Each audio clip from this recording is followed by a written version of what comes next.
The explosion shook the entire diplomatic vessel, sending Princess Lirelei tumbling across the polished floor of her quarters. Her delicate blue skin scraped against the metal, and her silver hair whipped around her face as emergency alarms screamed through the ship. The lights flickered and died, replaced by the angry red glow of emergency power. She pushed herself up on trembling arms, her 4 fingers struggling to find purchase on the smooth surface. Through the viewport, she could see the attacking ships, sleek predator vessels from the Corvan Empire, their weapons glowing as they prepared for another assault. "Your Highness!" Her guard captain burst through the door, his armor scorched and dented. "We must get you to the escape pods immediately. The ship's shields are failing." Lirelei stood, forcing her legs to stop shaking. She was a princess of the Zalaran collective, bred for diplomacy and grace, not combat. Her people were scholars and artists, their bodies fragile compared to most species in the galaxy. The very thought of violence made her stomach turn, but she had to stay strong for her crew. Another blast rocked the ship, and this time she heard the terrible sound of hull breach alarms. The captain grabbed her arm, pulling her toward the corridor. Bodies of her diplomatic staff lay scattered in the hallways, their peaceful mission to negotiate a trade agreement transformed into a massacre. They reached the escape pod bay just as another explosion tore through the ship. The captain shoved her into the nearest pod, his hands flying over the controls. "This will take you to the nearest habitable planet. The emergency beacon is already transmitting." "What about you and the others?" she asked, though she already knew the answer from the resignation in his eyes. "We'll hold them off as long as we can. Give you time to escape." He stepped back, his hand moving to his weapon. "It has been an honor serving you, Princess." The pod door sealed before she could protest, and suddenly she was shooting through space, watching her ship bloom into fire behind her. Tears streamed down her face as she curled into the acceleration seat, her whole body trembling. Everyone she had known for the past year was gone, murdered by the Corvans, who saw the Zalaran collective as weak prey. The pod's computer chirped, indicating it had locked onto a habitable world. She watched the stars blur past, trying to calm her racing hearts, both of them pounding in her chest in that distinctive dual rhythm of her species.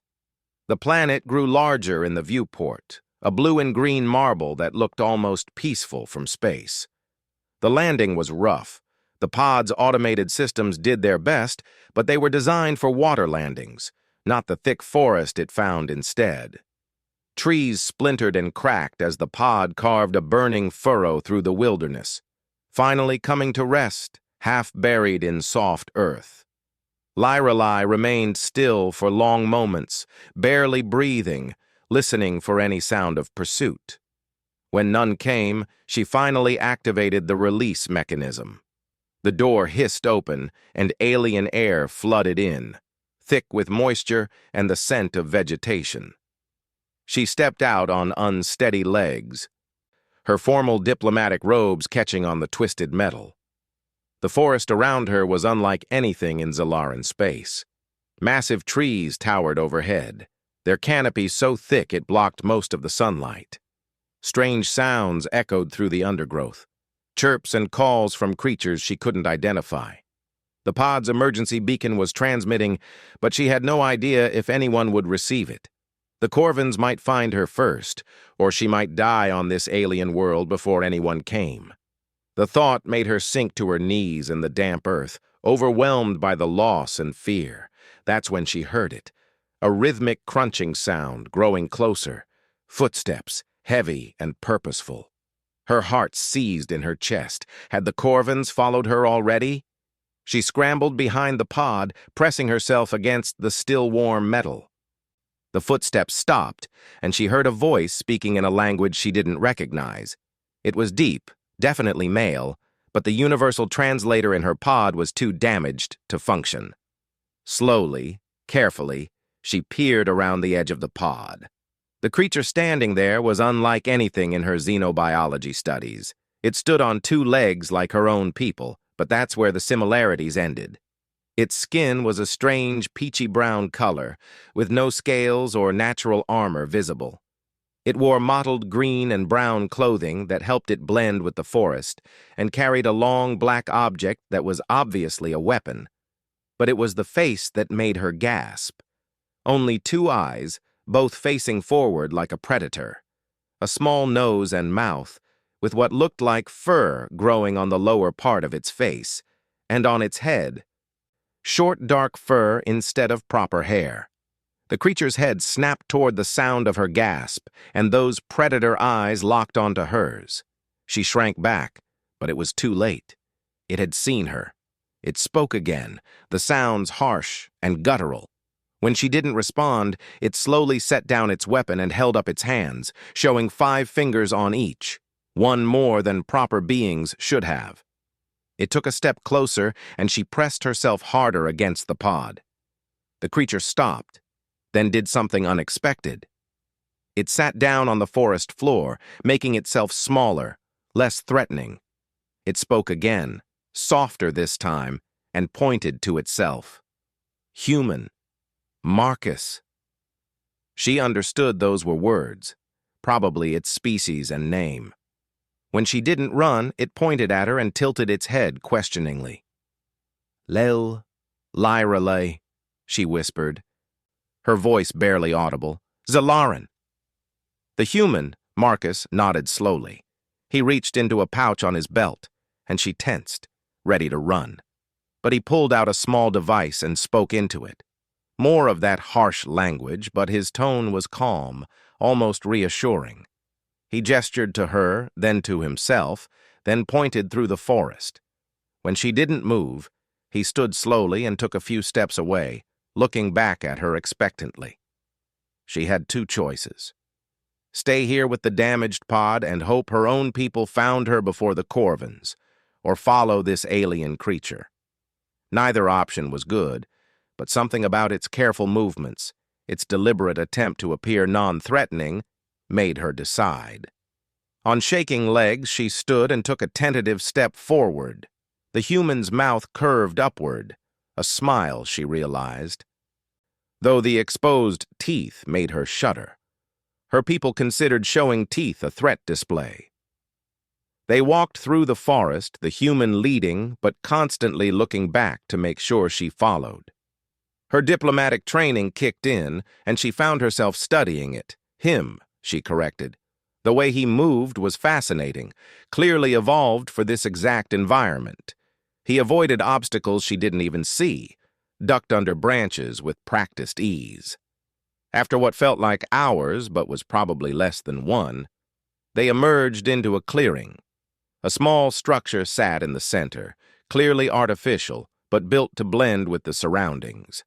The human approached and entered a code on a panel by the door.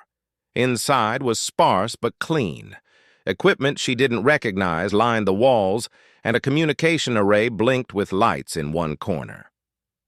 The human gestured for her to sit on a bench, then moved to what was obviously a medical kit. When he approached her with it, she shrank back. He stopped, set it down, and pointed to a scrape on her arm she hadn't even noticed. Understanding dawned. He wanted to help her injuries. She nodded slowly, and he moved with surprising gentleness for such a large creature. The antiseptic stung, but he was careful, his 5-fingered hands steady and sure.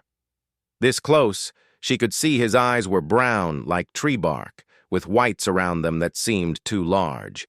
He spoke as he worked, that low voice maintaining a steady rhythm even though she couldn't understand the words. It was oddly soothing, like the diplomatic negotiations she was used to, just without comprehension.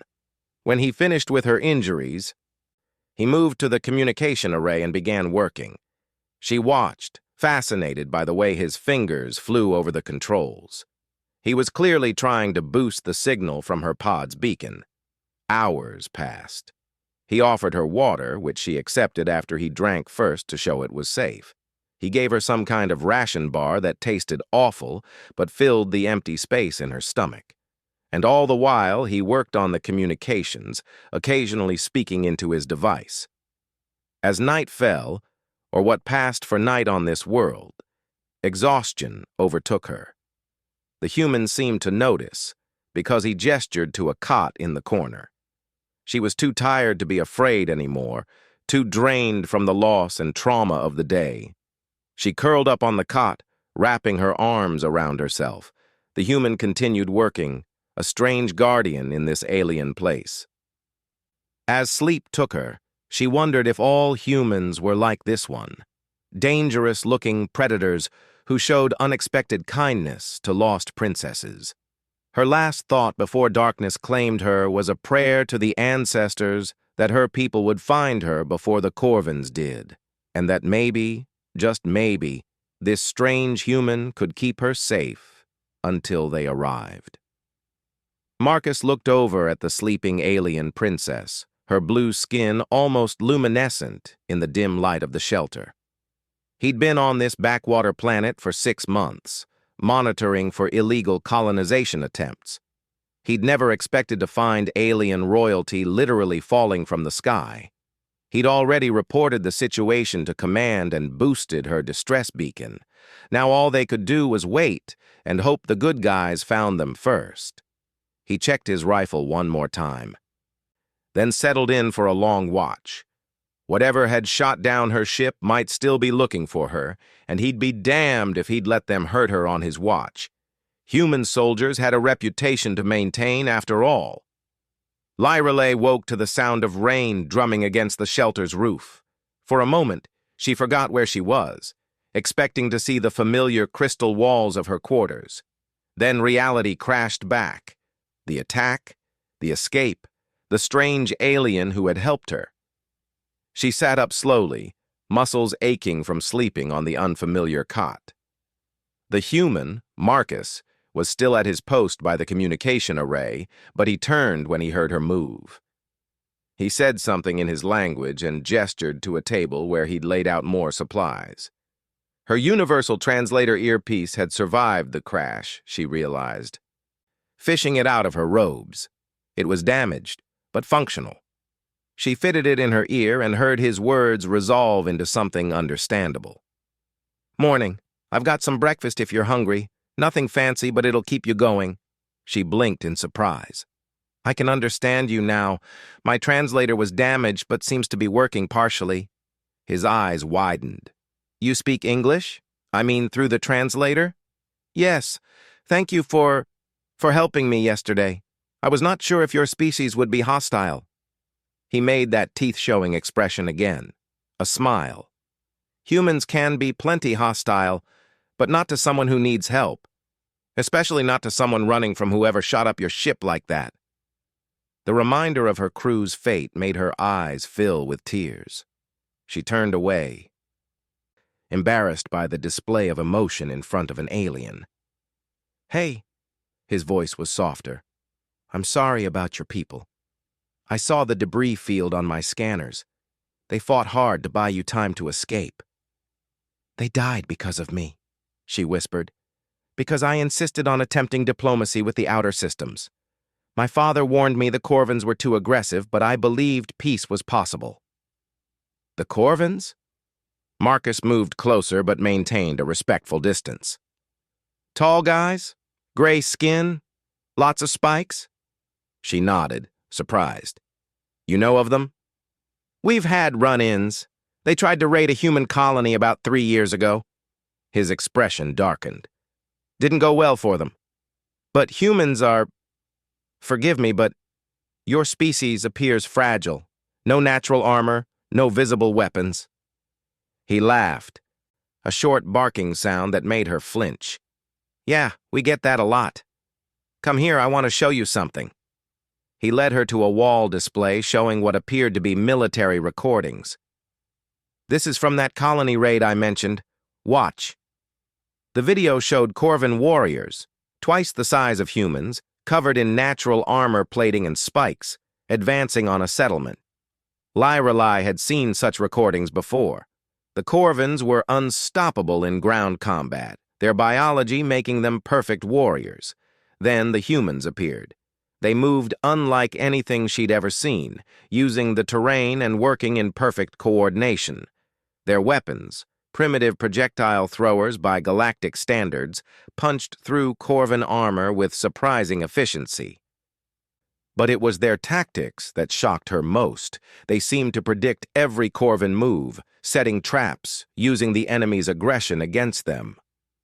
"How?" she breathed, watching a single human soldier take down 3 Corvans with careful shots and a thrown explosive. "Persistence predation," Marcus said. "Humans evolved as pursuit predators. We're not the strongest or fastest, but we don't stop. We can track prey for days, work in groups, and adapt to any situation. Plus," he tapped his temple, "we're really good at pattern recognition and creative problem solving." She studied him with new eyes. The forward-facing eyes made sense now. A predator's binocular vision for judging distance. The 5 fingers for complex tool use. Even the exposed skin would help with heat dissipation during long pursuits. "Your military training must be extensive." 8 years in the Solar Defense Force, he confirmed. "Posted here to monitor this system for exactly this kind of thing.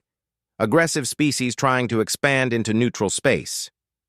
"And you are alone?" "Usually work in teams, but my partner got recalled last month. Replacement should arrive in another few weeks." He moved back to the communication array. "Speaking of which, I've been getting some interesting signals. Your distress beacon is working, but I'm picking up other ships entering the system." Her hearts clenched. "The Corvans?" "Maybe, but also something else. The signature doesn't match anything in our database." He pulled up a display. 3 ships coming from the direction of your space. Could be your people looking for you." Hope bloomed in her chest, then immediately withered. "Or it could be more enemies. The Zalaran Collective has many who would profit from my death." Marcus turned to study her. "Political assassination disguised as a random attack?" "Perhaps. I was negotiating treaties that would have shifted significant power away from the military castes." She wrapped her arms around herself. "I may have been naive to think change could come peacefully." "Change is never easy," Marcus said. "But that doesn't mean it's not worth fighting for. Question is, what do you want to do now?" She looked at him in surprise. "What do you mean?" "I mean, you've got options. Those ships will be here in about 6 hours. We can hide, wait to see who they are before revealing ourselves. Or we can prepare to meet them, ready for either possibility." "Your call, Princess." "I am not accustomed to making tactical decisions." "Well, consider this your crash course, literally." His smile was gentler this time, less teeth. "I'll follow your lead, but you know your people better than I do. Who's most likely to be looking for you?" She thought carefully. "If my father received the distress beacon, he would send the Royal Guard. But if the military castes intercepted it first, they might send assassins to finish the job," Marcus finished. "Okay, so we prepare for both possibilities. I've got defensive positions set up around the shelter and plenty of supplies to wait them out if needed." "You would fight for me? Against unknown enemies?" He shrugged. "It's what I do. Protect people who need it. Besides, I've got backup coming too. Sent a priority message to command when I found you. A human rapid response team should be here within 12 hours. Even so, 3 ships against 1 human seems poor odds." "You'd be surprised." He moved to a weapons locker and began checking equipment. "But I'd rather not find out if we don't have to. Let's see what else we can learn about our incoming guests." They worked together for the next few hours. Lyrelay used her knowledge of Zalaran and Corvan technology to help Marcus refine his sensors, while he taught her basic survival and evasion tactics. It was surreal, learning military strategy from a predator species, but she found his teaching style clear and patient. "Your people truly are persistence predators," she said, watching him methodically prepare multiple fallback positions. "You plan for every contingency. Humans have a saying, hope for the best, prepare for the worst." He handed her a small device. "Emergency beacon. If things go bad, you run. This will lead my people to you. I cannot ask you to sacrifice yourself for me. You're not asking, I'm volunteering. He checked his weapon again. Besides, I'm tougher than I look. The ships were closer now, decelerating from faster-than-light travel. Marcus had moved them to a secondary position, a natural cave system he'd mapped months earlier. The shelter was rigged with sensors and decoys, making it appear occupied. 2 ships are definitely Zelaran configuration, he reported, studying his scanner. The third, that's Corvin. Her heart sank. A joint operation? But that would mean someone in your government is working with them, Marcus concluded. Question is, are those Zelaran ships loyal to you or to whoever wants you dead? They got their answer an hour later when the ships entered atmosphere. The Zelaran vessels hung back while the Corvin ship descended toward the shelter, weapons hot. They're going to destroy the shelter, Lyrelay gasped. They think I'm still there. Let them, Marcus said grimly. It'll tell us what we need to know about your supposed allies.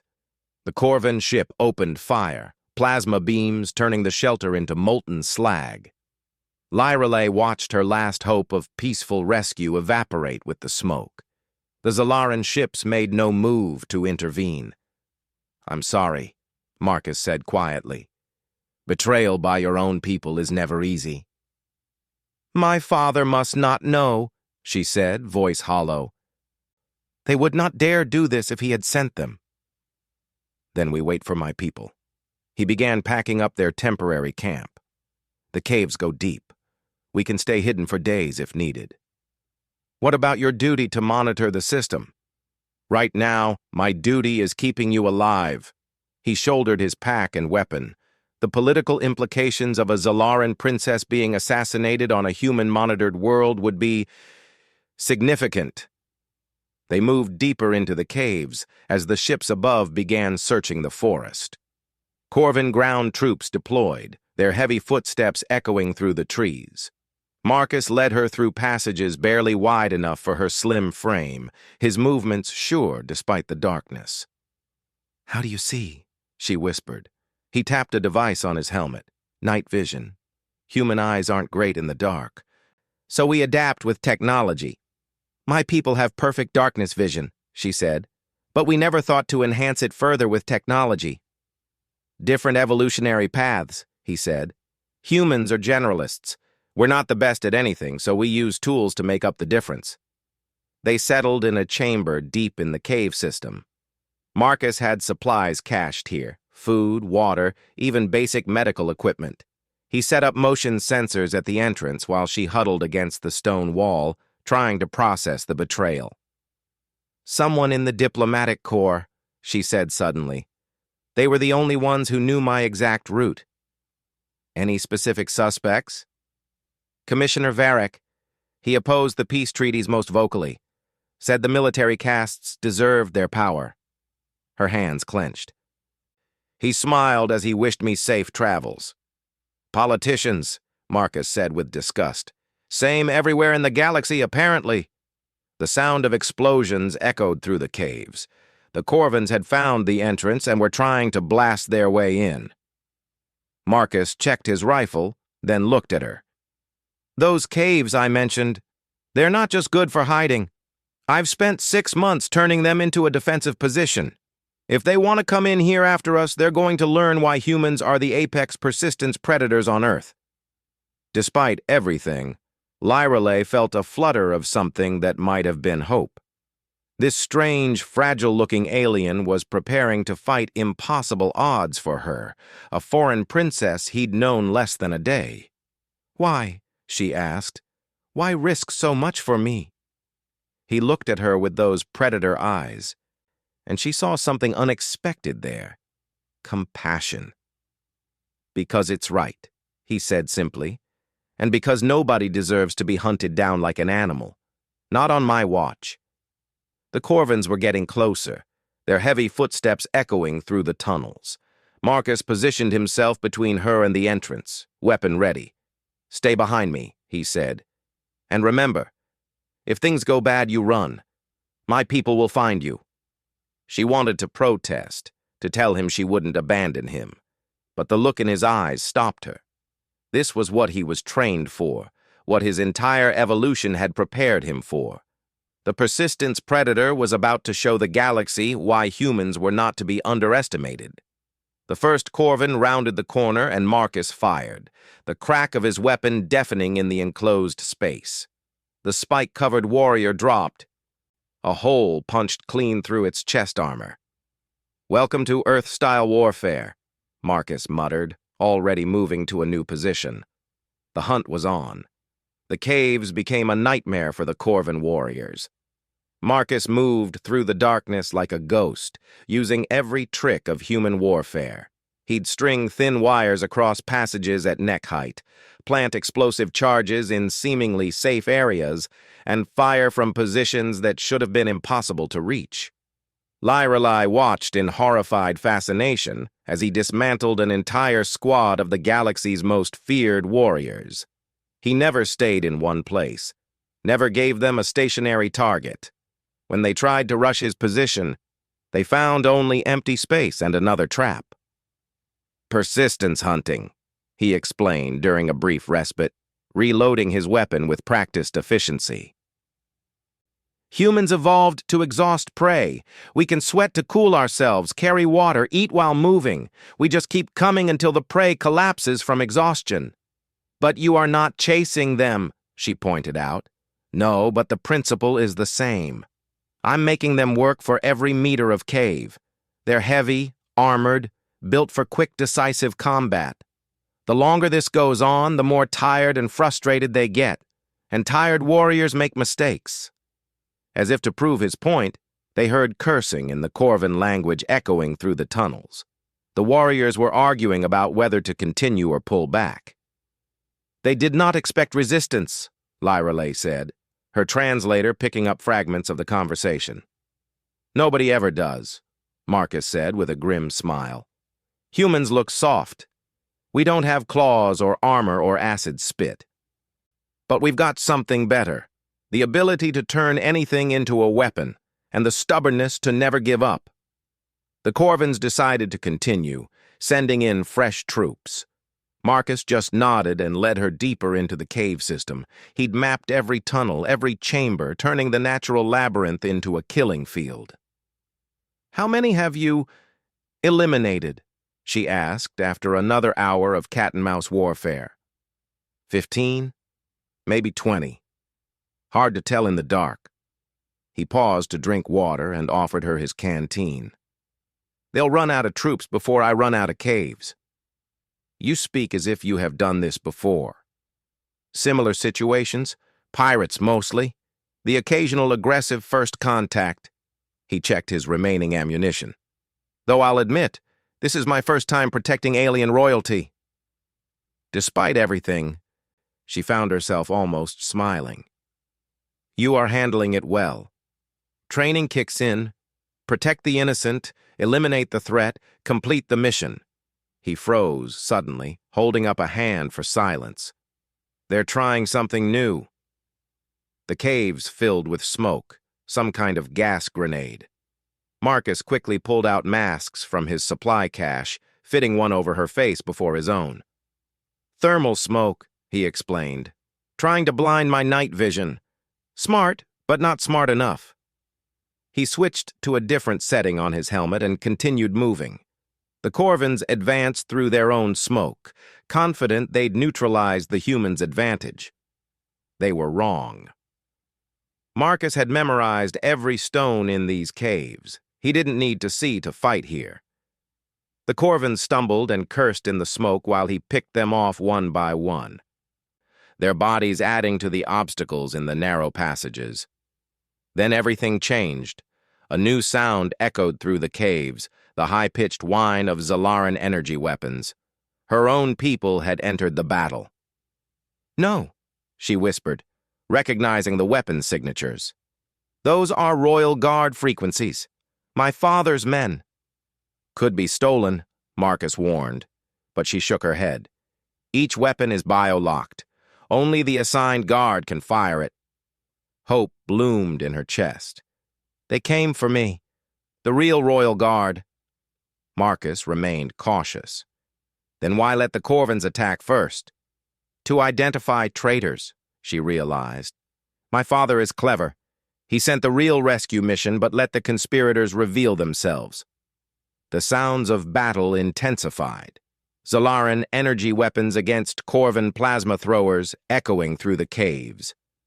Marcus kept them hidden, waiting to see how it played out. Then she heard a voice that made her hearts soar. Commander Theron, her father's most trusted warrior, calling her name. I know him, she told Marcus.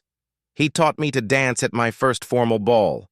He would die before betraying my family. Marcus studied her face, then nodded. Okay, but we do this smart. You stay here while I make contact. They will shoot an unknown human. Not if I do this right. He pulled out a white cloth and attached it to his rifle barrel. Universal signal for parley. Let's hope your people recognize it. He moved toward the sounds of battle, keeping to cover. Lyrelay waited, her hearts pounding, until she heard Theron's voice again, surprised but not hostile. Minutes later, Marcus returned with 3 Zalaran guards in their distinctive silver armor. Commander Theron's eyes widened when he saw her. Princess, thank the ancestors you're safe. He dropped to one knee. Your father has been beside himself. When we detected your beacon and found the Corvins already here, Commissioner Varek betrayed us, she said. The diplomatic corps has been compromised. We know. Your father had suspected for some time but needed proof. Theron glanced at Marcus with curiosity. This human protected you? Sergeant Marcus Cole, Solar Defense Force. Marcus introduced himself. I've been keeping her safe while waiting for legitimate rescue. Then the Zalaran Collective owes you a debt, Theron said formally. Your actions will not be forgotten. Just doing my job, Marcus replied. Though I'd appreciate help clearing out the remaining Corvins, they're between us and the exit. Theron smiled, a rare expression for the stern commander. It would be our pleasure.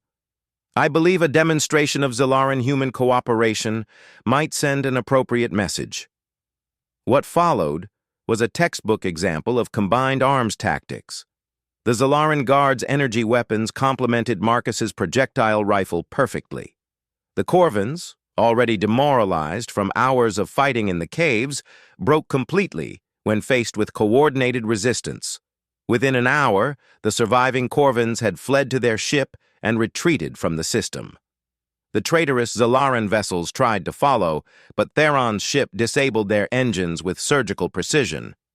They will face justice, Theron assured Lyrelay as they emerged from the caves. Your father is already moving against their conspirators. Lyrelay looked back at the cave system that had been her refuge. I would not have survived without Sergeant Cole's help. The princess is being generous, Marcus said. She held up better than most trained soldiers would have in her situation.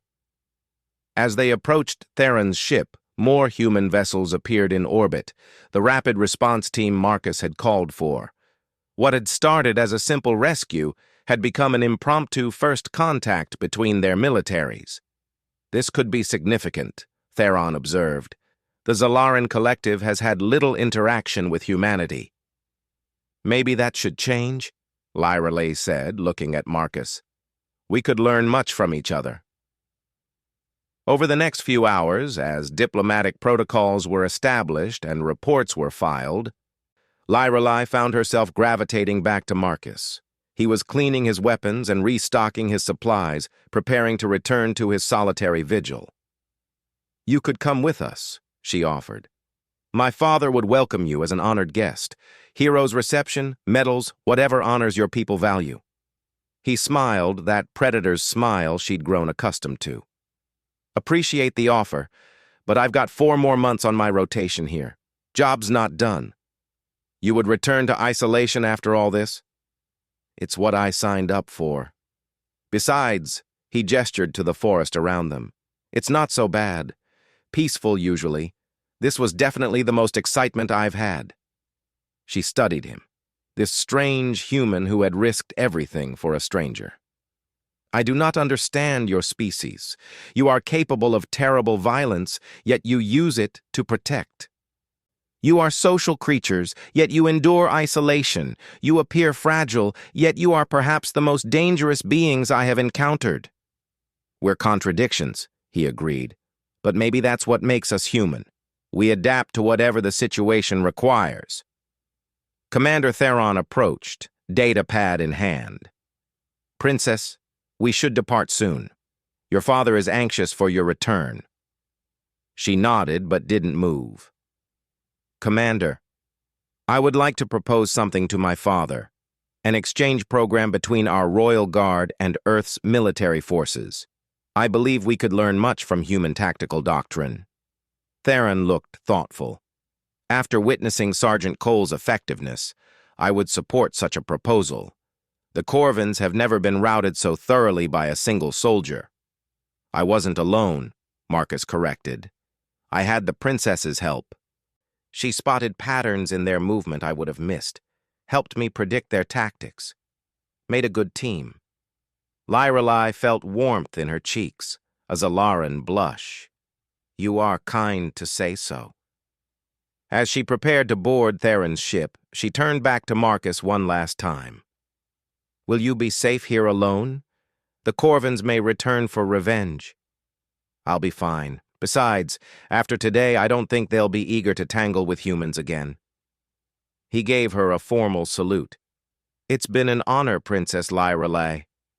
She returned the gesture as best she could, then surprised them both by stepping forward and placing her hand on his arm, a gesture of deep respect in her culture.